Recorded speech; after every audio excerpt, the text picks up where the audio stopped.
So, in this module of mechanics, today I will be talking of pseudo forces.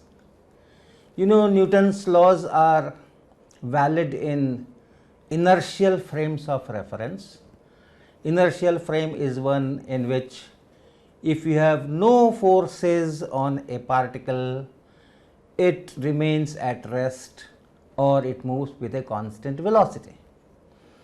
And if the frame is inertial, then you can use Newton's second law, force is mass times acceleration. Our frame of earth is approximately inertial. So, for if not so sophisticated calculations are required, we use F equal to m times a. But if a frame is accelerated with respect to an inertial frame, for our purpose, with respect to our laboratory, with respect to our roads, with respect to our ponds, railway stations, if something is accelerating and the frame is made in that accelerating object, then it is a non-inertial frame. If it is non-inertial frame, F equal to ma will not work. So, that means if you write mass times acceleration for a non-inertial frame,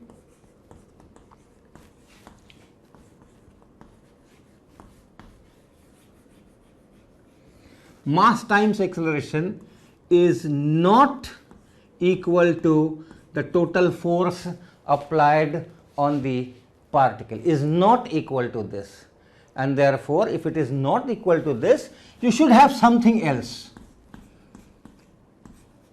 This ma minus f, which is not 0, call that this f, or rather let me write it fp. P is for pseudo. So, mass times acceleration is not equal to the total forces applied. So, this force is the resultant force or resultant of all the forces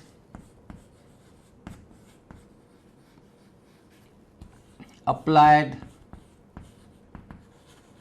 on the particle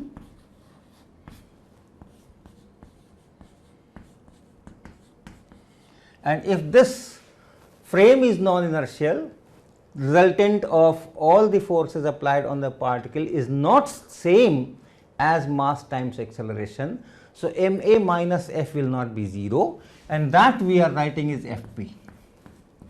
And this extra term which is coming because of this non-inertial frame is known as pseudo force.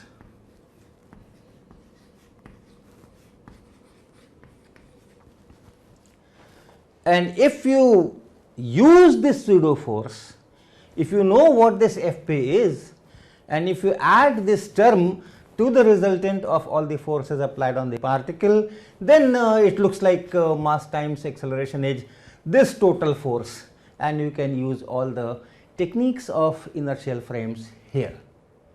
So, that is about that is the introduction. Now, the frame can be non-inertial in many ways. It can have a linear acceleration with respect to inertial frame. So, it is moving in a particular direction and the frame is accelerated, its velocity is changing. Linear acceleration with respect to an inertial frame, or the frame itself can rotate with respect to an inertial frame. In these situations, you have different kinds of pseudo forces resulting. Today, we will be talking of frames which are linearly accelerated, which are moving in a certain direction with respect to an inertial frame, but that movement velocity is changing with time. So, in that case, what are the pseudo forces required? So, we will do some experiments and then come back to this board. So, our first experiment is, I have this plastic box and some particles are there. In fact, these are pulses, very rare commodity nowadays, and is spread over this bottom, everywhere on this bottom. I am keeping it here.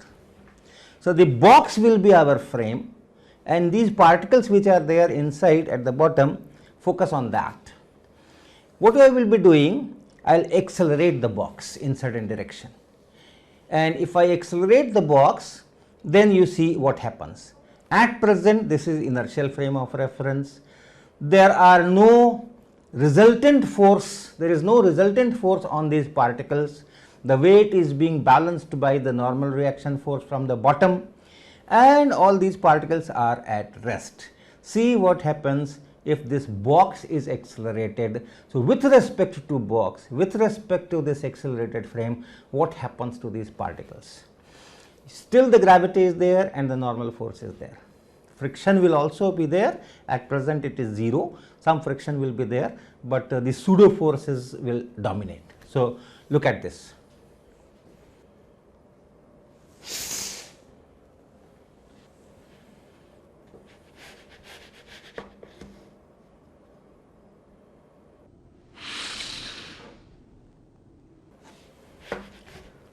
So, what have you seen? What did I do? What kind of motion I gave to the box? I took it towards in one direction.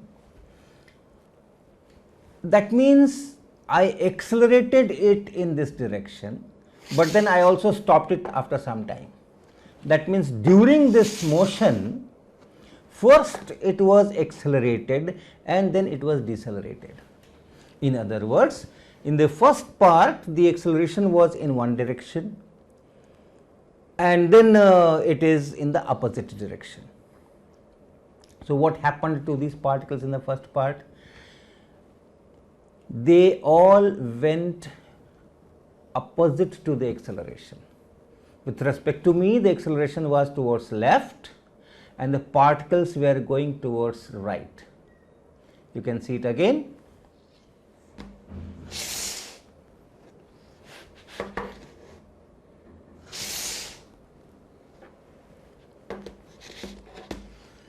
So, when the acceleration is towards left, the particles with respect to box are going towards right.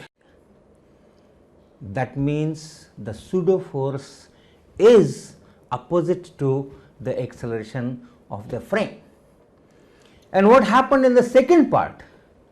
In the second part, when I was stopping it, that means decelerating, acceleration was in towards right with respect to me. And what had happened to these particles? They went towards left. First they went towards right and then they went towards left. Once again the motion was in the direction opposite to the acceleration of the frame. Acceleration was towards right with respect to me and these particles went towards left with respect to the box as seen by me. Okay? Okay, so let us understand it from the equations. So, suppose you neglect the friction. In that case, the forces, real forces which are applied on these particles are only in vertical direction, the weight downward and the normal reaction force from the bottom upwards.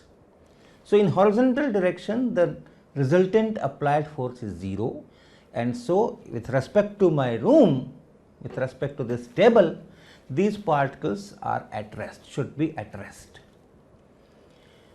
And the box is taken with an acceleration say a0 in certain direction. Since these particles are at rest in the lab frame and in the same lab frame the box is going with an acceleration a0, so the acceleration of these particles from the box will be minus a0. And so, if you look at these this equation, the applied force, real applied force is 0, resultant is 0 in horizontal direction. In fact, if you neglect friction, there is nothing, and therefore this pseudo force is just this mass into acceleration, this is the acceleration of the particle with respect to that box, which is minus a naught, if a naught is the acceleration of the box with respect to the lab. So, if I say that a naught is the acceleration of the frame, of the non-inertial frame,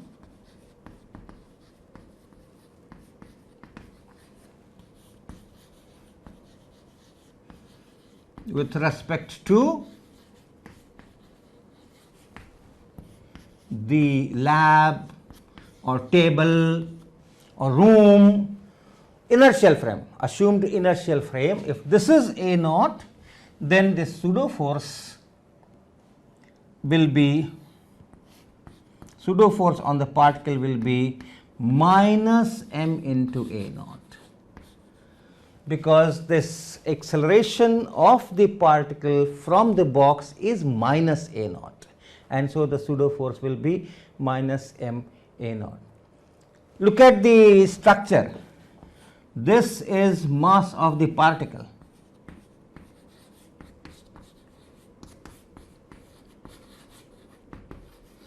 and this is acceleration of the frame.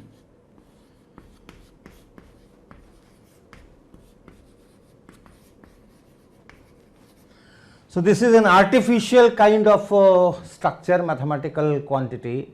You take mass of the particle and acceleration of the box and then multiply and put a minus sign. So, that is the pseudo force. So, for linear acceleration of the frame, it is very simple. You take the mass of the particle, multiply it by the acceleration of the frame with respect to inertial frame, put a minus sign, that means you reverse the direction, and that is the pseudo force on that particle. We will do some more experiments to see this effect. Is the same idea.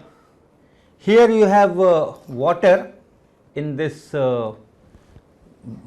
vessel, and in the water we have put a ball which is heavier than water, density is more, and it is suspended with the help of this thread fixed, one end of the thread is fixed on this lid.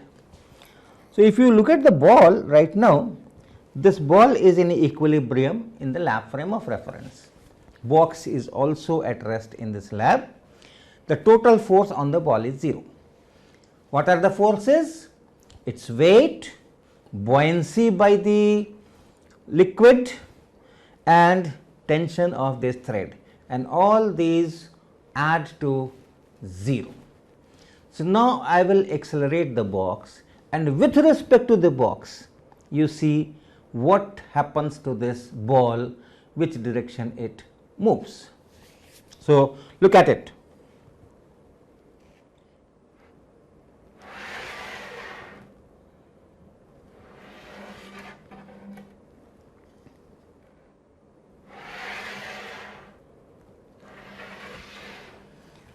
So, once again you see that when I start accelerating, the ball goes in the opposite direction.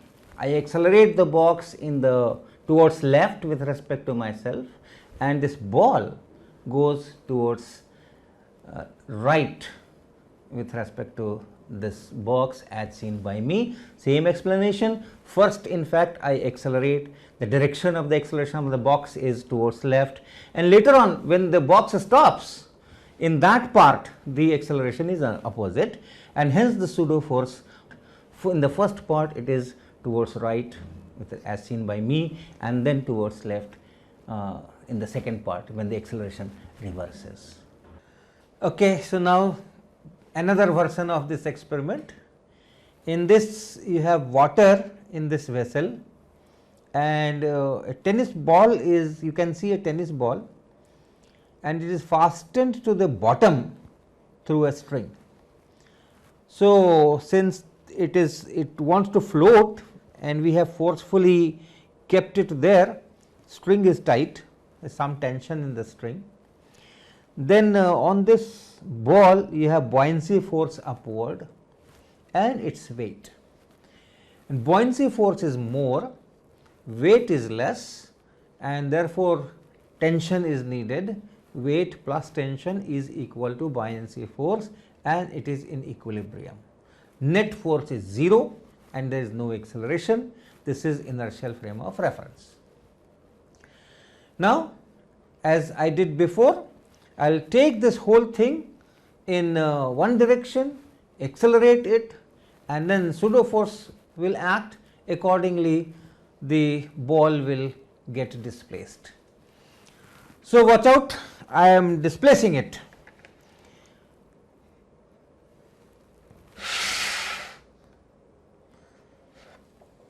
So, which direction did the ball deflect to start with? When I accelerated it towards left with respect to myself, which direction did the ball go?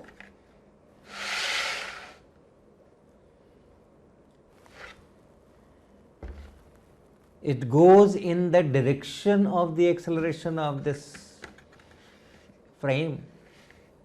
Once again, this time all resultant force 0, buoyancy, tension, weight, total force is 0. I am using inertial frame. This box itself is in inertial frame, tub is inertial frame, table is inertial frame. So, total force is 0, total acceleration of the ball is 0. Now, the frame will be accelerated towards left, and you see what happens. The ball also goes in the same direction. So, what happened? If the frame is accelerated towards left, the pseudo force that I have to add, the extra force on top of the real forces that I have to add, is minus m into a naught, should be opposite to the direction of the acceleration of the frame, and that means with respect to me it should be in towards right, but the ball is going towards left. So, what went wrong? So, you have to think over it, and it will be one of your homework problems. Okay, now one more experiment in this session, and for that I have a plastic box, and in this plastic box I will be putting this ring magnet. Then in the lid of this plastic box I have already fixed another ring magnet here. It is attached to the lid using this double sided sticky tape. So, the other magnet I am putting in this box. So, now one magnet is here in the box and the other magnet is here, and I screw the box. So, box will be our frame, and at this moment the box is stationary, this frame is inertial, and focus on the forces on this lower magnet. So, what are the forces? The forces are its own weight, then normal reaction force due to this bottom, and the upper magnet is attracting it. I have put the polarities in such a way that the upper magnet is attracting, but the force of attraction by the upper magnet is small as compared to the weight, and therefore, it is just staying here. The normal force plus that attraction force is balanced by this weight, total force is 0, total acceleration is 0. Now, I will just drop it, so that this box will start falling with an acceleration g downward. So, this will become non-inertial frame. So, with respect to that box, you will have to apply appropriate pseudo forces to discuss the motion of this ring magnet with respect to the box. So, see what happens. I am just dropping it.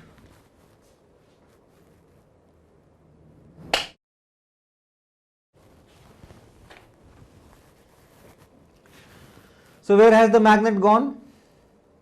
It is not here. The magnet has gone to this lid and it gets stuck to this upper magnet. So, let me repeat this experiment once more and then we will do the dynamics. So, now the magnet is here at the bottom, one magnet is at the lid and I am dropping this box.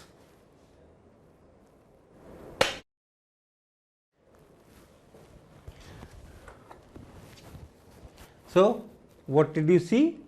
The magnet which was here with respect to box went up and then it gets stuck to this upper magnet.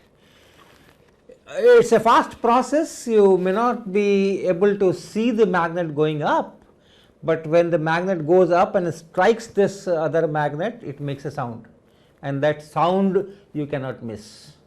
So, let us see how do we analyze it using our equations. So, we have this box which is our frame. In this box we have this magnet, ring magnet here, call it A, call this magnet A. I have another magnet here. To start with, everything is stationary and then the box is allowed to fall. So, in the inertial frame the box is going with a acceleration g here. You can take the upward direction as z direction, so that the unit vector in this direction will be written as k cap. And now I will analyze this from the box frame. So, forces on the magnet A.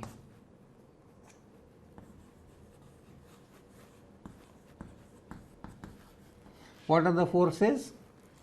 Weight mg, which is in downward direction, we have taken z direction upward, so minus k cap.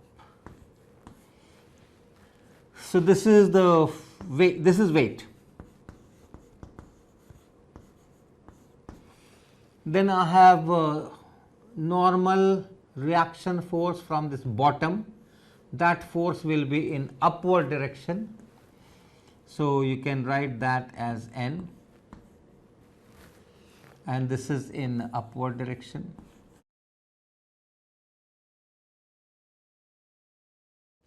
Then attraction because of this magnet, attraction because of this magnet.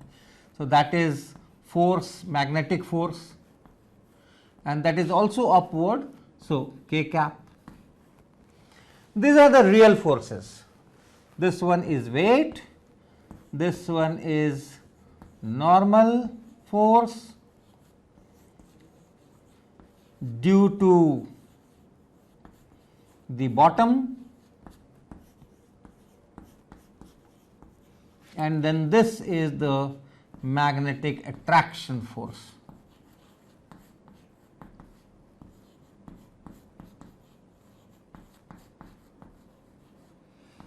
Due to the upper magnet.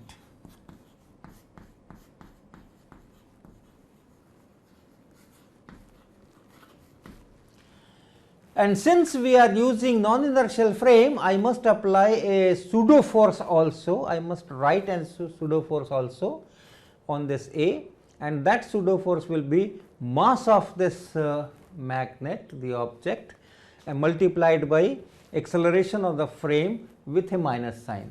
So, it is minus mass of the magnet and acceleration of the box is g in downward direction. So, it is g and k cap,